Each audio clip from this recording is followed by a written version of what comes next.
भारत माता की, भारत माता की, भारत माता की। आज झंडूता विधानसभा क्षेत्र के इस कार्यक्रम में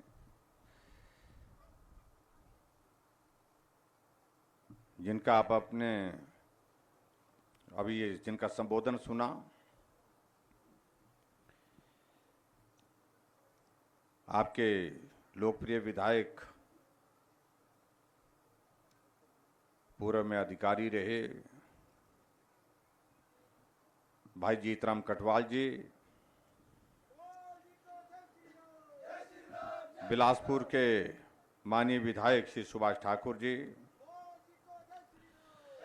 जिला के हमारे पार्टी के सम्मानीय अध्यक्ष स्वतंत्र संख्यान जी, प्रदेश कार्य समिति के सदस्य हरदयाल चंदेल जी, प्रदेश कार्य समिति के सदस्य राकेश गौतम जी, हमारे बिलासपुर जिला के प्रभारी श्री नवीन शर्मा जी, मंडल के अध्यक्ष महेंद्र चंदेल जी, ब्लॉक समिति के चेयरमैन अभिषेक चंदेल जी, वाइस चेयरमैन श्री शेर सिंह जी, जिला परिषद की सदस्य श्रीमती शैलजा शर्मा जी, प्रदेश कार्य समिति की सदस्य पूर्व में रही सुरेश शर्मा जी, पार्टी के हमारे साथी श्री दिनेश चंदेल जी, Manoj Kumar ji, deputy commissioner Bilaspur Pankaj Rai ji, SP Shri साजू राम राणा जी, यहाँ उपस्थित सभी पंचायती राज संस्थाओं के चुने हुए प्रतिनिधि, महिला मंडल के सभी प्रतिनिधि, उपस्थित नौजवान साथियों, बुजुर्गों, माताओं और प्यारे बच्चों,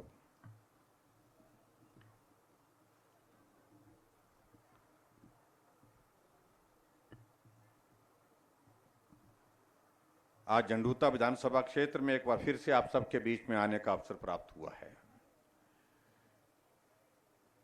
और मैं इस बात को देख रहा हूं कि ये कार्यक्रम भरपूर ऐसे वक्त रखा गया है जब गर्मी जो है वो प्रचंड अपने दौर में होती है।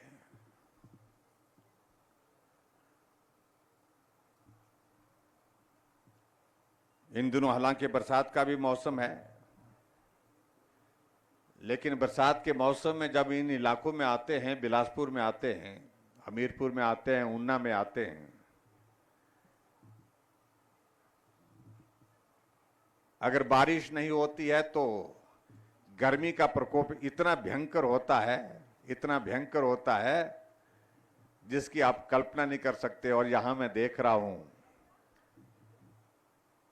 माताएं बैठी हैं, लेकिन हाथ में कागज लेकर के हवा देने की कोशिश कर रहे हैं, थोड़ी अपने आप को इस गर्मी से राहत दिलाने की कोशिश कर रही हैं।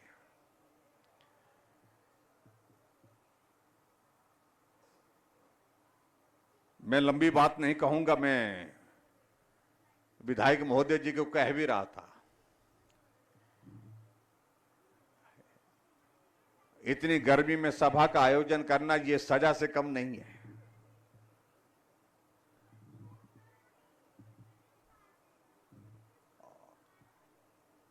और इसके लिए दोषी अगर है तो विधायक महोदय हैं।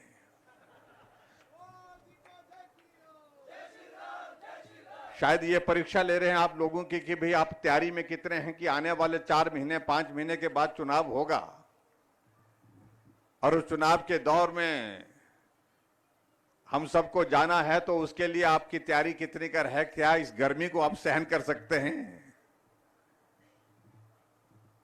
लेकिन मैं आप सबका हृदय से आभार व्यक्त करता हूं।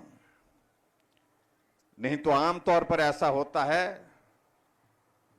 कि नेता बोलते रहते हैं, लोग अपनी कुर्सी छोड़ करके चले जाते हैं कि तुम बोलते रहो भाई, हमारे बस की नहीं है इस गर्मी में बैठना। लेकिन आपने बहुत धैर्य रखा, इसके लिए मैं आप सबका बहुत बहुत धन्यवाद करता हूं।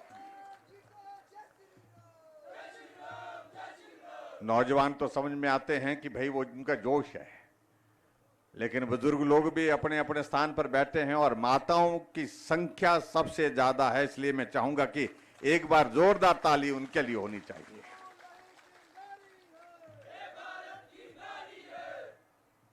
आज आपके इस विधानसभा क्षेत्र में आकर के 11 उद्घाटन और 7 शिलान्यास, कुल मिलाकर के 18 उद्घाटन और शिलान्यास के कार्यक्रम हमको करने का सौभाग्य प्राप्त हुआ और लगभग 95 करोड़ रुपए के उद्घाटन और शिलान्यास के कार्यक्रम आपके इस विधानसभा क्षेत्र में एक दिन हुए। अगर मैं एक एक योजना का जिक्र करने की कोशिश करूंगा तो समय ज्यादा लगेगा और मैं इस गर्मी में जिस प्रकार से आप सारी परिस्थिति का सामना कर रहे हैं उसमें आप मुझे भी फिर कोसें, इस बात के लिए मैं गुंजाइश नहीं देना चाह रहा हूं, इसलिए मैं उन सारी स्कीमों का जिक्र नहीं करना चाहूंगा।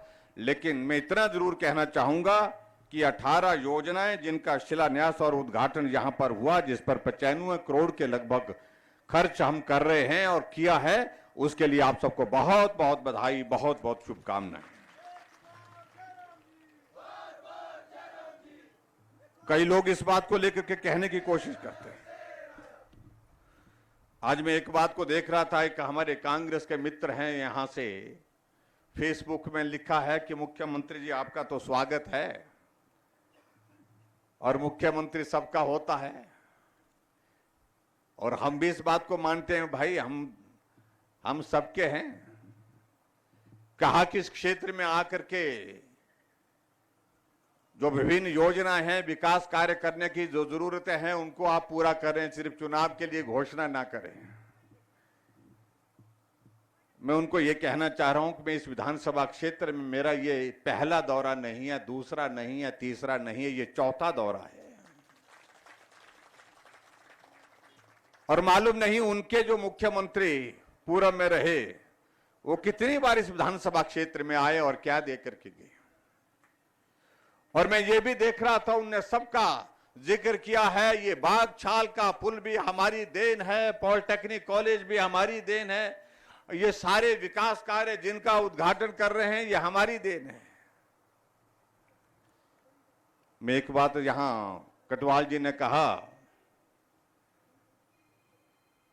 कि पॉलिटेक्निक कॉलेज जिसका हमने जो 34 करोड़ की लागत है, जिसका भवन का हमने आज शिलान्यास, जिसका उद्घाटन किया 2019 में उसका शिलान्यास किया था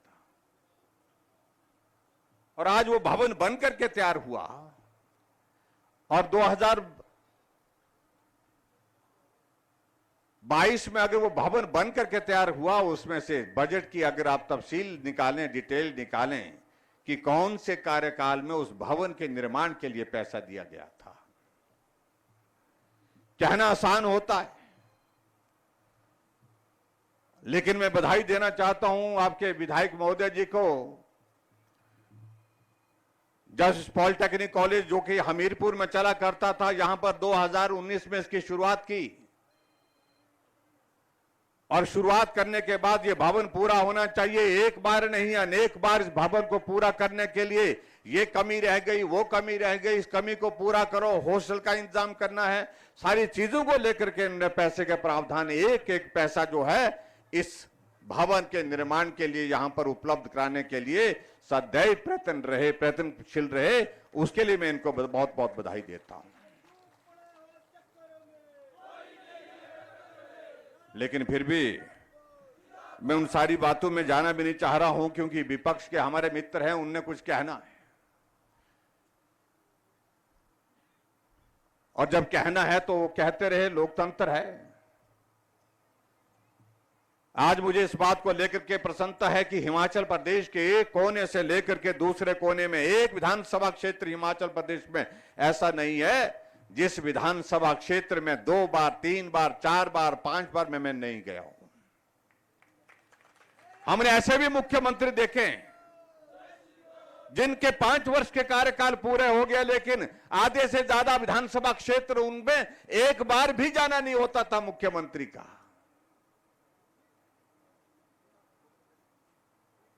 यह भी स्थिति रही है, लेकिन उसके बावजूद इस विधानसभा क्षेत्र में जहां विकास को गति देने की बात आती है, जहां विधायक हमारी पार्टी का भी नहीं है, उस विधानसभा क्षेत्र में भी हमने विकास को कभी रुकने नहीं दिया। चाहे कोविड का संकट रहा, कोरोना का इतना बड़ा संकट रहा, लेकिन सतत विकास को गति देने के लिए कोशिश हमने हमेशा की है। आज अगर मैं हिमाचल प्रदेश में सभी विधानसभा क्षेत्र में जहां भी जाना हो रहा है, अगर उद्घाटन और शिलान्यास के वहां पर कार्यक्रम होते हैं, 200 करोड़ के, 300 करोड़ रुपए के होते हैं, उसकी वजह यह है कि जमीनी स्तर पर वहां पर काम शुरू हुआ है।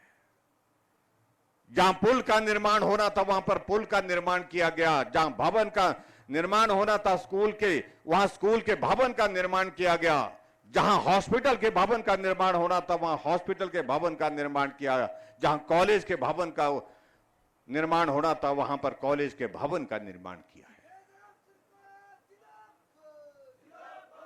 और आज मुझे इस बात की भी खुशी है कि आपका बागछाल का पुल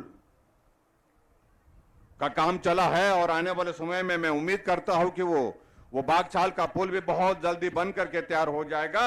और जैसे विधायक महोदय जी कह रहे थे, अगर वो पुल बनता है तो लगभग जो है आपको आने जाने के लिए एक बहुत बड़ी सुविधा उसके माध्यम से होगी।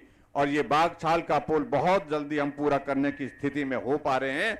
ऐसा मेरा प्रयत्न है कि कोशिश कर रहे हैं कि ये जल्दी बन करके तैयार होकर के आप लोगों की सेवा के लिए यहां पर समर्पित कर दिया जाए।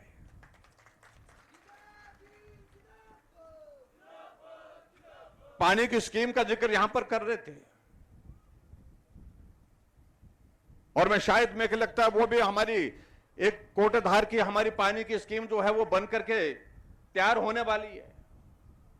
लगभग 10-15% काम उसका बचता है और सितंबर के महीने तक हमारा टारगेट है, लक्ष्य है कि उसको हम बना करके पूरा कर लें और लगभग जो 50 करोड़ से भी ज्यादा की राशि से आपके इस विधानसभा क्षेत्र में पानी की स्कीम बनेगी तो आपके इस क्षेत्र के पानी की जो समस्या है उसका समाधान 1 वर्ष के लिए नहीं, 2 वर्ष के लिए नहीं, हमेशा के लिए पानी की समस्या का समाधान आपका होगा।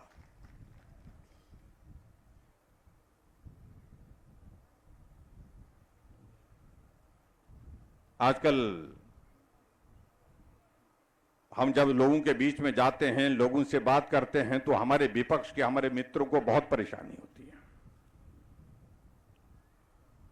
कि मुख्यमंत्री 300 करोड़ रुपए का उद्घाटन कर रहे हैं, शिलान्यास कर रहे हैं। अगर कोई योजना उद्घाटन और शिलान्यास के लिए तैयार हुई है तो क्या उसके लिए क्या मैं किसी बाहर के किसी आदमी को बुलाऊंगा, विदेश से बुलाऊंगा किसी को कि भी तुम आओ उद्घाटन करने के लिए, तुम आओ शिलान्यास करने के लिए। अगर हिमाचल में किसी क्षेत्र में विकास के लिए अगर हमने पैसा दिया है या पैसा दे करके किसी योजना को बना करके हमने तैयार किया है तो हम उसका उद्घाटन भी करेंगे और जिसके लिए हम पैसा दे रहे हैं उसका हम शिलान्यास भी करेंगे।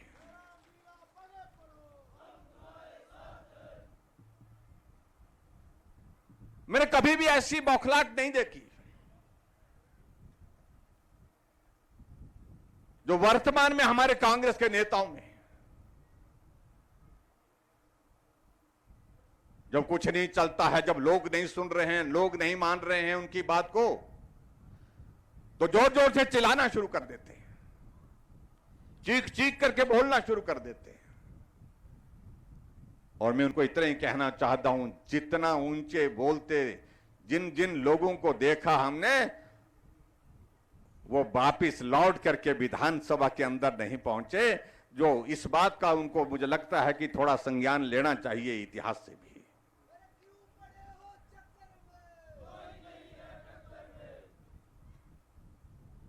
ऐसे मान करके बैठे हैं कि जैसे उनकी सरकार आ ही गई है।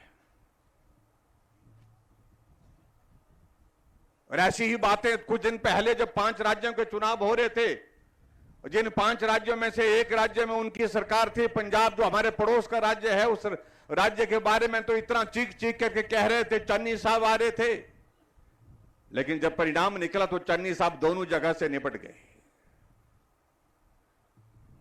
और मैं ये भी कहना चाह रहा हूं, जिस तरह से शोर डालने की कोशिश कर रहे हैं कि हम आ रहे हैं, जैसे पंजाब में गए उससे भी बदतर हालत में यहां से जाएंगे, ये मैं कहना चाह रहा हूं। आदरणीय नरेंद्र भाई मोदी जी के नेतृत्व में देश मजबूत है। अभी तो उन्होंने सिर्फ 2 दौरे किए हिमाचल में आने के, अभी हाल ही में परेशान हो गए। मोदी जी शिमला आए, शिमला की माल रोड पर पैदल निकल पड़े। ये माल रोड, जिस माल रोड पर मैं पैदल चला करता था, पुरानी यादें ताजा करने का अवसर प्राप्त हुआ। लोगों ने अभिनंदन किया, स्वागत किया। उनका कलेजा फटा जा रहा है कांग्रेस के लोगों का कि भाई प्रधानमंत्री तो हमारे भी आए, लेकिन वो तो सो करके चले गए, और ये प्रधानमंत्री आए और माल रोड पे गाड़ी छोड़ करके पैदल चल पड़े। और लोगों ने उनका अभिनंदन किया और मोदी जी ने भी उनका अभिवादन को स्वीकार किया। माल रोड के एक कोने से दूसरे कोने तक पैदल गए और इसके मैदान से 8 साल का कार्यकाल पूरा होने के पश्चात पूरे देश को संबोधित किया नरेंद्र भाई मोदी जी ने। ऐसा नहीं कि हिमाचल की सभा थी, पूरे देश के सभी प्रांतों के मुख्यमंत्री उसमें उस कार्यक्रम में जुड़े हुए थे, कांग्रेस के भी जुड़े हुए थे।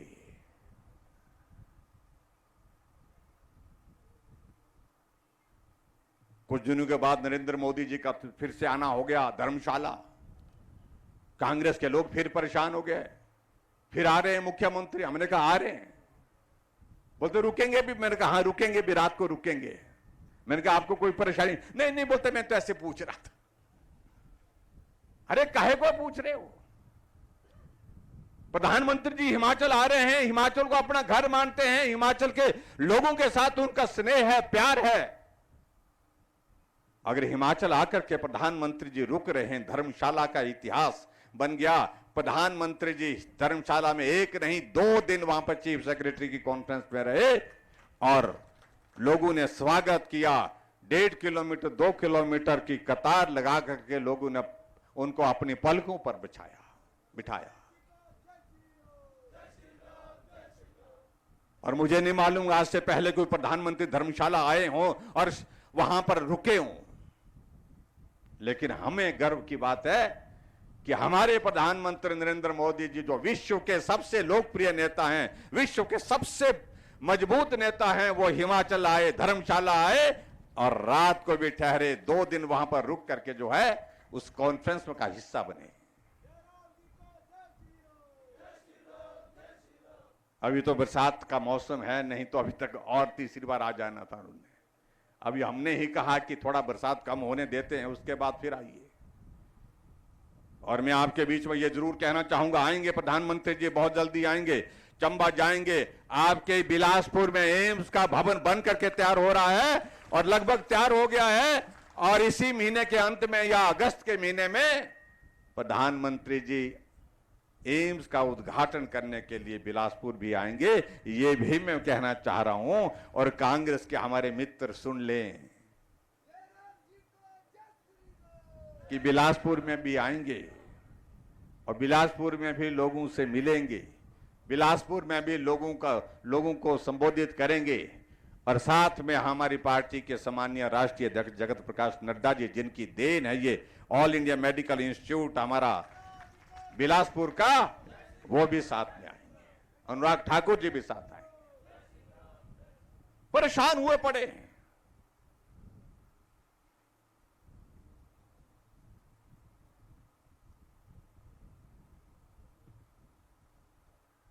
शोर डालते हैं कि कांग्रेस पार्टी की सरकार बनेगी।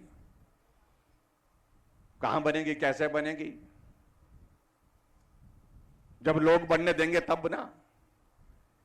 अरे लोगों के मन में प्यार है, स्नेह है, तो वो एक नेता के प्रति है जिनका नाम नरेंद्र भाई मोदी जी है। और हमारे पार्टी के राष्ट्रीय अध्यक्ष जगत प्रकाश नड्डा जी, जो यहीं बिलासपुर से ताल्लुक रखते हैं, संबंध रखते हैं, उनके आह्वान पर हिमाचल प्रदेश में फिर हिमाचल ने मन बना लिया है। चाहे कुछ भी हो, इस बार कोरोना के इस दौर में काम हुए हैं, बहुत हुए हैं, लेकिन फिर भी अगर कमी रही है, इस कमी को पूरा करने के लिए फिर से हिमाचल में भाजपा की सरकार बनना जरूरी है।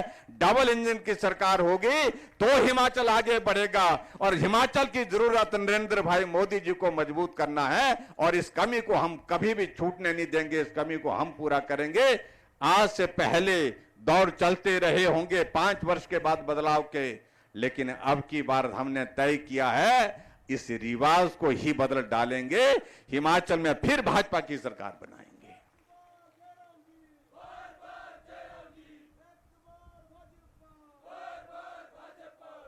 हमको दिल को अपने, उनको, हमारे मित्रों को अपने संतोष देना है तो वो देते रहें, हमें कोई आपत्ति नहीं। नहीं बोलता, यहां तो रिवाज बड़ा हुआ है, एक बार आपकी एक बार हमारी, हमारी और आपकी ऐसी चलती रहती है। मैंने कहा उत्तराखंड में भी ऐसे ही बोला करते थे, क्योंकि जब से उत्तराखंड अस्तित्व में आया कोई सरकार रिपीट नहीं हुई वहां पर, लेकिन अभी उत्तराखंड का चुनाव हुआ, भाजपा की सरकार थी, फिर भाजपा की सरकार बनी। धामी जी मुख्यमंत्री थे, फिर मुख्यमंत्री बनकर के वहां पर मुख्यमंत्री का दायित्व निभा रहे हैं। उत्तर प्रदेश में भी 37 वर्षों के बाद लगातार वहां भी बदलाव होता था। 37 वर्षों के बाद ठहराव आया है, भाजपा की सरकार के बाद फिर भाजपा की सरकार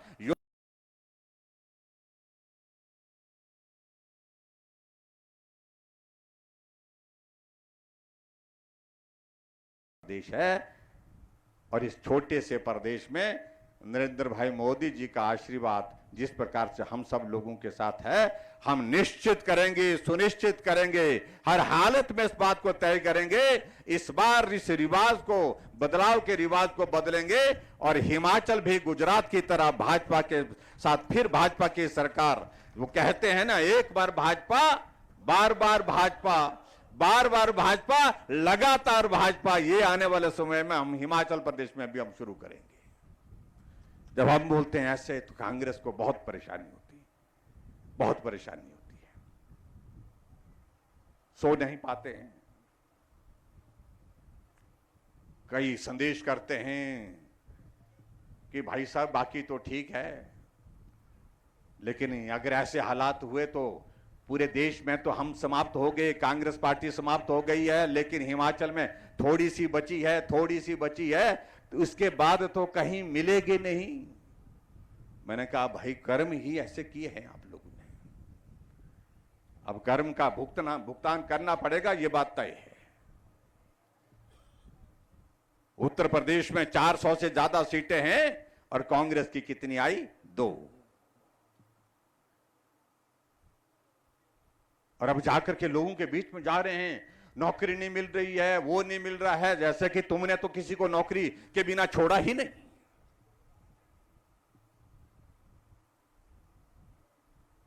ऐसे बात करने की कोशिश कर रहे हैं कि जैसे हिमाचल प्रदेश में एक भी बेरोजगार नहीं था भाजपा की सरकार आने से पहले। अगर आज हिमाचल प्रदेश में बेरोजगारों का आंकड़ा, जिसको कई बार 10 लाख बोलते हैं, कई बार 8 लाख बोलते हैं, कई बार 9 लाख बोलते हैं लोग, जो भी होगा आंकड़ा, लेकिन उसके बावजूद इसमें दोषी वो लोग हैं जो लंबे समय तक सत्ता में रहे, और लंबे समय तक सत्ता में कोई पार्टी रही है, उसका नाम कांग्रेस पार्टी है। आदरणीय प्रधानमंत्री ने अभी हाल ही में घोषणा की 10 लाख लोगों को 2024 से पहले हम पूरे देश भर में रोजगार देंगे।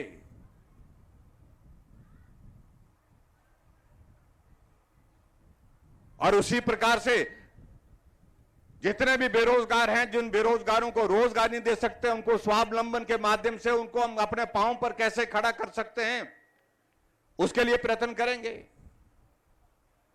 लेकिन कांग्रेस के लोग ऐसे बोलते हैं, ऐसे प्रचार करने की कोशिश कर रहे हैं कि जैसे कि इस देश में, इस प्रदेश में बेरोजगारी तो तब से शुरू हुई जब से भाजपा की सरकार आई।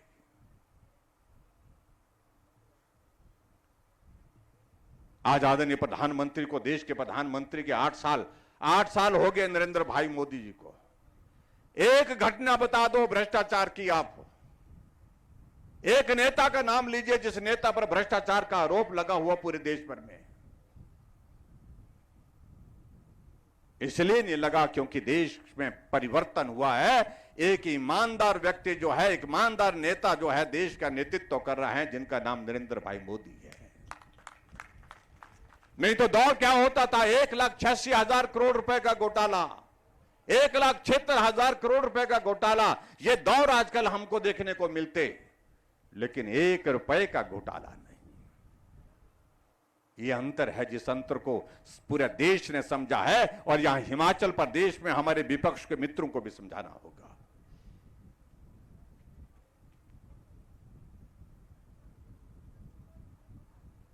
आज हमारे देश के प्रधानमंत्री विदेश जाते हैं, दुनिया उनकी एक झलक पाने के लिए तरसती है। और एक वक्त कांग्रेस के राज में 10 साल तक प्रधानमंत्री रहे, विदेश जाते थे, ना जाने का पता लगता था, ना आने का उनका पता लगता था, क्योंकि कोई महत्व उनको नहीं दिया जाता था। देश का महत्व अंतर्राष्ट्रीय स्तर पर बहुत निम्न स्तर पर चला गया था। यह दुर्भाग्यपूर्ण परिस्थिति है। भाइयों और बहनों, जहां हिमाचल प्रदेश में हम इन दिनों में देख रहे हैं इन कांग्रेस की बातों को, घोषणा कर दी कुछ नेताओं ने कि हमारी सरकार आएगी तो हम जयराम की सारी स्कीमों को बंद कर देंगे। हमने बुजुर्गों के लिए 60 साल के ऊपर बुजुर्गों के लिए पेंशन का प्रावधान किया, तो कांग्रेस सत्ता में आएगी तो कह रहे हैं कि हम जयराम की स्कीमों को बंद कर देंगे। यानी कि वो 4 लाख लोगों को पेंशन देते थे, जयराम आज 7 लाख लोगों को, बुजुर्गों को पेंशन दे रहा है हिमाचल प्रदेश में। वो 400 करोड़ खर्च करते थे हिमाचल प्रदेश में, मैं 1300 करोड़ रुपए हिमाचल प्रदेश में उन बुजुर्गों की सेवा के लिए खर्च कर रहा हूं, क्योंकि बुजुर्गों के बिना दुनिया अधूरी है, मैं ये कहना चाहता हूं।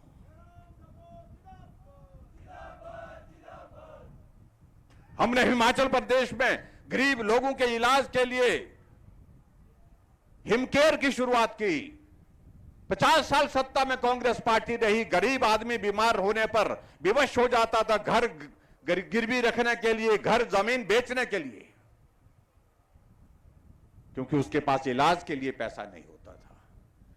हमने कहा यह नहीं होना चाहिए। अगर कोई गरीब आदमी बीमार होता है, बीमार जब होता है उसके इलाज का इंतजाम करना चाहिए, यह सरकार की जिम्मेवारी है। पहली बार हमारी सरकार ने हिमकेयर की शुरुआत की। आज कोई आदमी अगर बीमार होता है, सबसे पहले वो हिमकेयर का कार्ड जेब में ढूंढ करके डालता है, उसके बाद हॉस्पिटल में गाड़ी में बैठ करके पहुंचता है, क्योंकि उसे मालूम है कि इससे मेरा इलाज होगा। और कांग्रेस कह रही है कि हम सत्ता में आएंगे तो हम बंद कर देंगे। वो चाहते हैं कि गरीब आदमी अगर बीमार हो जाए वो तड़प तड़प करके मर जाए, इस दुनिया से चला जाए।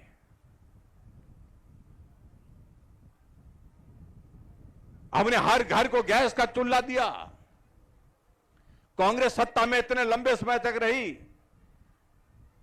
और हमने हिमाचल प्रदेश में जहां प्रधानमंत्री नरेंद्र भाई मोदी जी ने उज्ज्वला योजना की शुरुआत पूरे देश के लिए की, वहां हमने गृहिणी सुविधा योजना की शुरुआत की। हमने हिमाचल प्रदेश में 3,31,000 से ज्यादा चूल्हे, गैस के चूल्हे घर घर में पहुंचाए। कोई आदमी अगर यहां हाथ खड़ा करे कि मेरे घर में गैस का चूल्हा नहीं है, तो हम कल उसको घर में गैस का चूल्हा पहुंचा देंगे। लेकिन मैं ये जरूर कहना चाहता हूं, कांग्रेस के नेता कह रहे हैं कि हम आएंगे तो हम बंद कर देंगे, गैस का चूल्हा भी बंद करेंगे। क्या करेंगे? गैस का चूल्हा घर से उठा के ले जाएंगे, रसोई से। यह सोच है उन लोगों की काम करने की, आप अंदाजा लगाइए। हमारी सरकार ने यह तय किया कि अगर महिलाओं की संख्या 50% आबादी का है, तो ऐसे में उनके बारे में सोचना चाहिए। तो हमने सोच करके घोषणा की। हमने जुलाई के महीने में जो है 30 तारीख को हमने शुरुआत की, 30 जून को धर्मशाला से, कि जितने भी हमारी माताएं बहनें हैं उनमें बसों में आने जाने का किराया आधा लिया जाएगा, आधा नहीं लिया जाएगा। और कांग्रेस वाले कहते हैं कि हम आएंगे तो वापिस लेंगे। अब तय करो माताएं बहनें क्या करना चाह रही हैं। गैस का चूल्हा वापिस जाना चाहिए क्या? जोर से बोलिए ना। नहीं जाना चाहिए। क्या बस का किराया फिर से जो है पूरा लेना चाहिए आप लोगों से?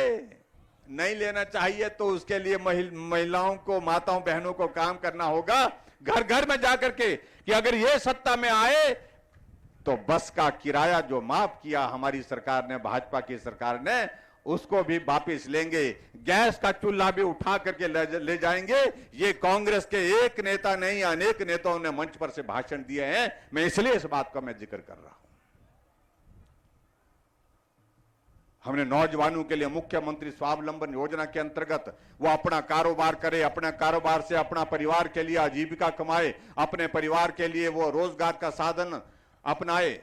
हमने कोशिश की और आज मुझे इस बात की खुशी है कि हजारों की संख्या नौजवानों में जो है आजीविका योजना के अंदर मुख्यमंत्री स्वावलंबन योजना के अंतर्गत काम करना शुरू किया। और कांग्रेस वाले बोलते हैं कि हम आएंगे तो हम वापिस करेंगे। हमने हिमाचल प्रदेश में गांव में रहने वाले सभी पानी के नलकों का जो किराया लिया जाता तो हमने कहा इस किराए को हम छोड़िए, क्योंकि आधे लोग दे रहे हैं आधा नहीं दे रहे हैं, हम किसी से भी नहीं लेंगे। हमने ये तय किया। और कांग्रेस वाले बोलते हैं अगर हम आएंगे तो हम सबसे किराया लेंगे। तो विचार करना पड़ेगा। हमने हिमाचल प्रदेश में यह तय किया कि जुलाई महीने के बाद जो बिजली का बिल आएगा उसमें 125 यूनिट जिस आदमी के घर में खर्च होते हैं उसको कोई बिल नहीं आएगा। उसको कितना बिल आएगा? 0 बिल आएगा। 0 बिल का मतलब मैं दावे के साथ कह सकता हूं जितने लोग यहां पर बैठे हैं, इस महीने का जब जुलाई महीने का जब बिल आएगा तो आपको कितना बिल आएगा?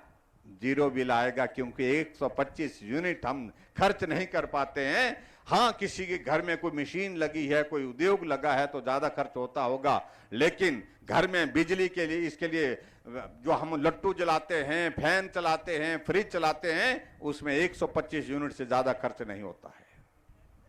15 लाख से ज्यादा परिवार जो है इसके लिए लाभान्वित होंगे। और कांग्रेस वाले बोलते हैं कि अगर हम सत्ता में आएंगे तो पूरा किराया वसूल करेंगे। तो आप देख लीजिए, इन सारी बातों का जवाब मुझे लगता कि आप सबको देना होगा। और भाषण दे रहे कांग्रेस के नेता कि हिमाचल के लोगों को मुफ्तखोर बना दिया, मुफ्त खाने की आदत डाल दी उनको। और उनको कहिए, अब आएंगे आप सबके बीच में, उनको कहिए कि आपने हमारे आत्मसम्मान को ठेस पहुंचाने की कोशिश की। आपने कहा कि हम मुफ्तखोर हैं, तो हम मुफ्तखोर ही सही। तो इसलिए आपको अब की बार सहयोग नहीं होगा, क्योंकि आपने ऐसे शब्दों का इस्तेमाल किया है जिससे हमारी आत्मा को ठेस पहुंची है, हमारी भावना को ठेस पहुंची है। इसलिए बहुत सारी चीजों को लेकर के बहुत सारी बातें हम कह सकते हैं। उन बातों को मैं इतना ही कहना चाह रहा हूं कि आओ आने वाले समय में आप तैयारी करें। और हिमाचल प्रदेश में जहां भारतीय जनता पार्टी की सरकार निश्चित रूप से बनेगी, हम चाहते हैं कि यहां इस विधानसभा क्षेत्र झंडूता से एक बार फिर से भाजपा के विधायक शिमला पहुंचे, विधानसभा में पहुंचे और विधानसभा पहुंच करके सरकार बनाने में अपना योगदान दे, सरकार चलाने में अपना योगदान दे। उसके लिए मैं आप सबके बीच में इतना ही निवेदन करना चाहूंगा कि भाई जीतराम कटवाल जी बहुत परिश्रम कर रहे हैं, मेहनत कर रहे हैं आप सबके बीच में। लगातार अधिकारी रहने के बावजूद भी लगातार दौड़े रहते हैं। रात को फोन करेंगे, सवेरे फोन करेंगे। आज यहां पर कार्यक्रम में आने से पहले कल रात को शिमला थे। रात के 9:30 बजे के बाद तो शिमला से चले, क्योंकि शिमला में मुझसे मिलने आए थे कि आप आ रहे हैं। तो मैंने कहा आप क्यों आए, आप वहां पर कार्यक्रम की तैयारी करो। नहीं बोलते, मैंने कहा कि आपसे मिल करके चलूं मैं। यानी कि आपके लिए लगातार वो मेहनत कर रहे हैं, ये मैं आपके बीच में कहना चाहता हूं। और यहां आज के इस कार्यक्रम में बहुत सारी योजनाओं का शिलान्यास उद्घाटन हुआ, उसके लिए आप सबको बहुत बहुत बधाई। कुछ और चीजों का जिक्र यहां पर किया है, उस बारे में मैं इतना ही जरूर कहना चाहूंगा कि कुछ चीजें इन्होंने और बताई हैं, कुछ और उसमें एडिशन करने की हम कोशिश करेंगे। नहीं तो हमारे कांग्रेस के मित्र यही सोचते हैं कि मुख्यमंत्री आए थे लेकिन यहां उद्घाटन और शिलान्यास करने के बाद और कुछ नहीं दिया, तो ऐसा शोर डालने की कोशिश करते हैं। और मेरा मानना है कि हर बार ये देना संभव नहीं होता है। हम तो 4 बार आए और चारों बार कुछ ना कुछ दे करके गए। और आपके इस विधानसभा क्षेत्र में चाहे अटल आदर्श विद्यालय की शुरुआत पूरे प्रदेश के लिए शुरू करनी थी, हमने आपके इस विधानसभा क्षेत्र झंडूता से उसकी शुरुआत की है। सबसे पहला अटल आदर्श विद्यालय की अगर शुरुआत हुई तो आपके इस विधानसभा क्षेत्र में हुई है, और इसलिए बहुत सारी योजनाओं को आपके इस विधानसभा क्षेत्र में हम शुरू किया है, जो आने वाले समय में पूरा होने वाली है। यहाँ कुछ बातों का जिनका जिक्र किया, उनका मैं से कुछ का जिक्र मैं भी कर देता हूँ, और उनको हम पूरा करने की हम कोशिश करेंगे। एक तो ये कहा गया कि साइंस क्लासेस शुरू होनी चाहिए कोसरिया में। यहाँ पर हमारा सीनियर सेकेंडरी स्कूल कोसरिया है, तो मैं आपके बीच में ये कहना चाहता हूँ, साइंस क्लास कोसरिया में और दूसरा सलवाड़ में, दो जगह बोला है उनने, दोनों जगह साइंस की क्लासेस जो है वो दोनों सीनियर सेकेंडरी स्कूल में हम शुरू करेंगे। ये मैं आपके बीच में कहना चाहता हूँ, इसको पूरा करेंगे। और एक और चीज बात कही गई भी, एक मिडिल स्कूल है डुहक, और इसको अपग्रेड करके जो है उसको हाई स्कूल बनाने की बात कही गई है। मैं मिडिल स्कूल डुहक को अपग्रेड करके इसको हाई स्कूल करने की भी यहाँ पर घोषणा करता हूँ, ताकि यहाँ के बच्चों को वहीं पर ही शिक्षा की सुविधा मिल सके, इस बात को हम सुनिश्चित कर रहे हैं। और उसके साथ एक और स्कूल है गवर्नमेंट प्राइमरी स्कूल अमरोहा, इसको इस प्राइमरी स्कूल को कहा गया इसको अपग्रेड करके इसको मिडिल स्कूल करने की बात कही गई है। तो मैं इस स्कूल को, ग्राम पंचायत बलघार में पढ़ता है ये, इस स्कूल को जो है मैं अपग्रेड करके मिडिल स्कूल करने की भी यहाँ पर घोषणा करता हूँ, ताकि ये वहाँ के बच्चों को भी वहीं नज़दीक में शिक्षा की सुविधा मिल सके। और एक और मिडिल स्कूल है बुहाड़, गवर्नमेंट मिडिल स्कूल बुहाड़ है, और उसको अपग्रेड करने की बात कही गई है, इसको हाई स्कूल करने की बात कही है। इस स्कूल को भी मैं बुहाड़ मिडिल स्कूल को भी अपग्रेड करके हाई स्कूल करने की आपके बीच में यहाँ पर घोषणा करता हूँ। और उसके साथ साथ में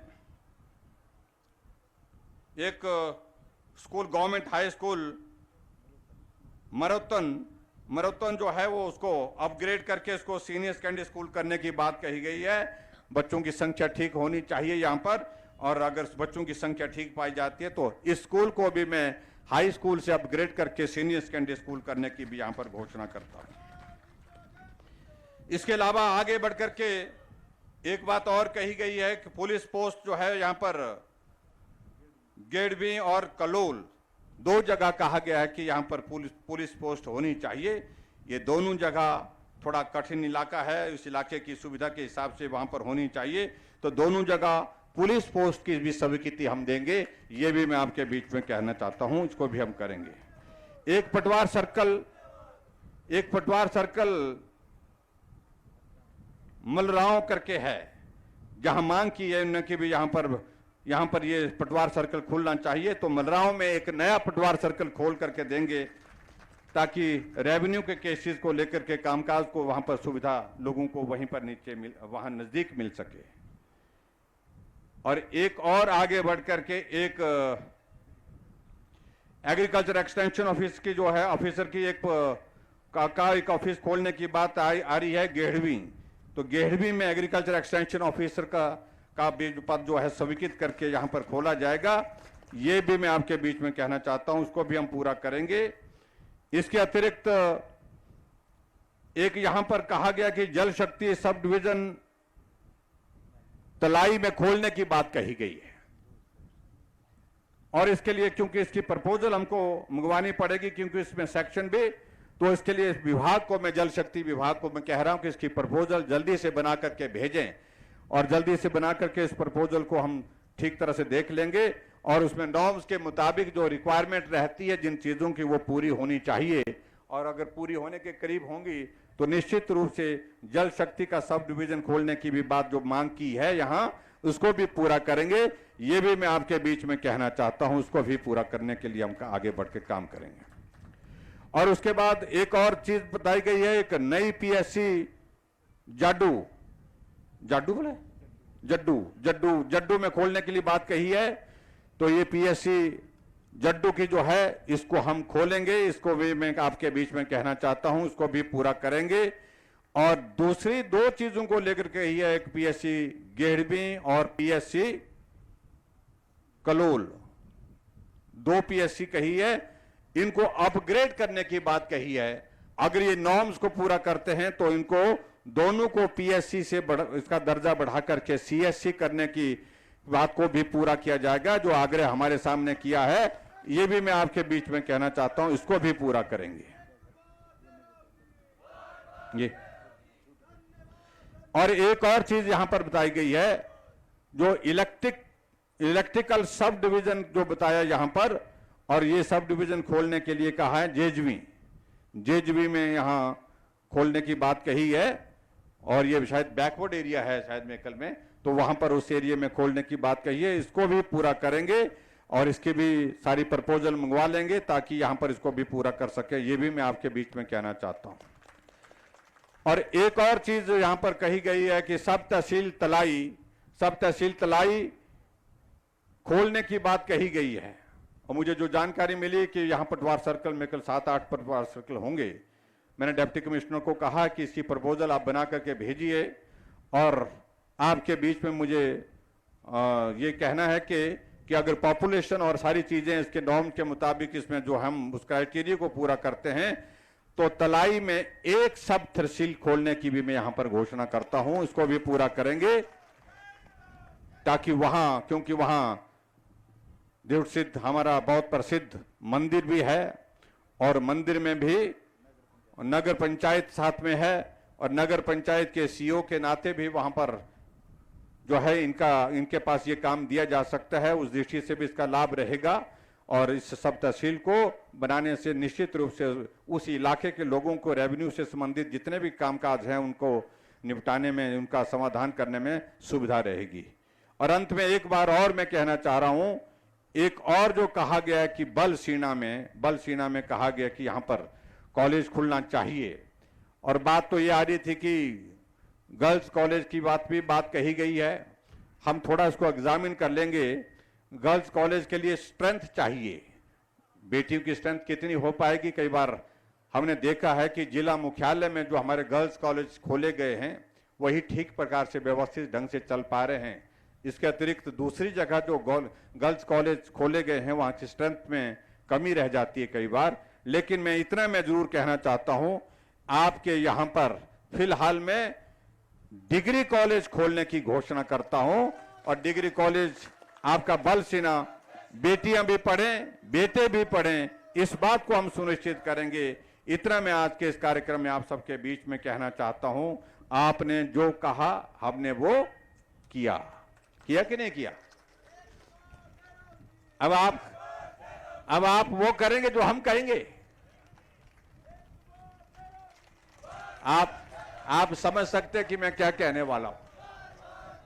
नवंबर के महीने में हिमाचल प्रदेश में विधानसभा का चुनाव होने वाला है, और आपके विधायक महोदय यहां पर काम कर रहे हैं, परिश्रम कर रहे हैं, मेहनत कर रहे हैं। और हिमाचल प्रदेश में जब मैंने कहा कि आदरणीय नरेंद्र भाई मोदी जी के आशीर्वाद से हम हिमाचल में भाजपा की सरकार बनाएंगे, निश्चित रूप से बनाएंगे, और जो रिवाज बदलने की बात कही है, इस रिवाज को बदल करके छोड़ेंगे। अब की बार जो बदलाव की बातें हमेशा हमारे विपक्ष के लोग कहते हैं, अब की बार हिमाचल में भाजपा की सरकार बनाने में आपका फिर भी उसी तरह का योगदान रहेगा जो 2017 में रहा है। उस योगदान को आप दीजिए। हम हिमाचल में भाजपा की सरकार देंगे, डबल इंजन की सरकार होगी। नरेंद्र भाई मोदी जी दिल्ली और हिमाचल में फिर भाजपा की सरकार। फिर आपके क्षेत्र के लिए जो कमी रही होगी, कसर रही होगी, उसको पूरा करेंगे। इतना मैं कहना चाहता हूं। आप सबका आज के इस कार्यक्रम में आने के लिए बहुत बहुत धन्यवाद।